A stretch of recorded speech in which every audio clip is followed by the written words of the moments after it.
I mean, as much as we want to read almost every book that comes in, but on our part, before we actually go into buy the book, or after we buy the book for the store, we actually try to read at least the first chapter, or even so, if we can't have enough time to read the first chapter, the synopsis or even the introduction.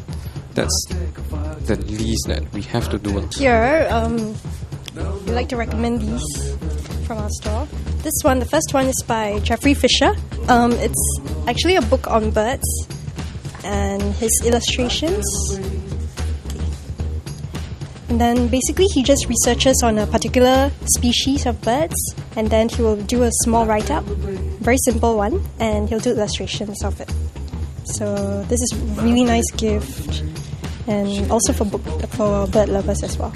Well, firstly, I think it's really well done in a way where people who are actually interested in pictures, or not really interested in natural sciences, but interested in like design or art, they might pick this up, and then they might actually learn a bit more about a particular species that they may not even come across. So yeah, I think this is a good recommendation.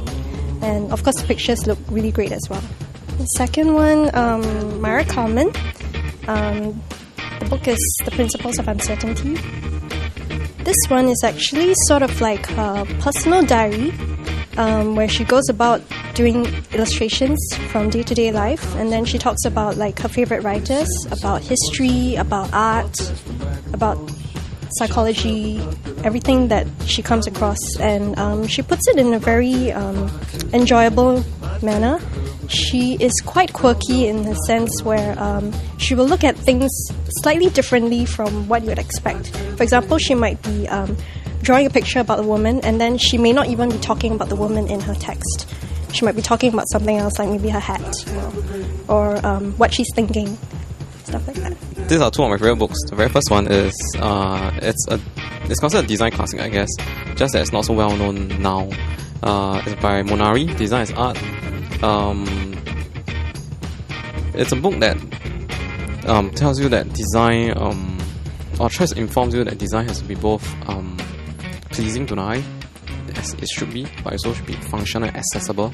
You can't just for the sake of design and you design it to the point where it's not functional anymore, and I think it's a good reminder that when the economy is in a boom and when designers are sloshed with cash, you come up with all sorts of different things.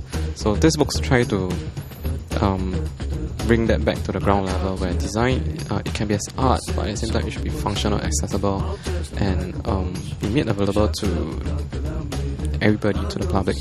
So this is one of the design classics that we always have in the store for us, and we ourselves, we read it quite often. And my second book, a little bit different, I guess. It's basically on Ian Curtis from the band Joy Division. This is actually a biography book written by his wife, Deborah Curtis. So it basically, it comes from a more personal perspective. There's a lot of books, a lot of things written about Ian Curtis during his short time as the Joy Division head member.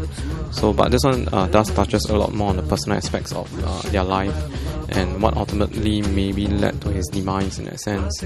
So, I think it's a very apt title, touching from distance. Like, she was so close to Ian, but at the same time, they were quite at a distance also in terms of their personal lives. So, this is one or two of my favorite books at the moment.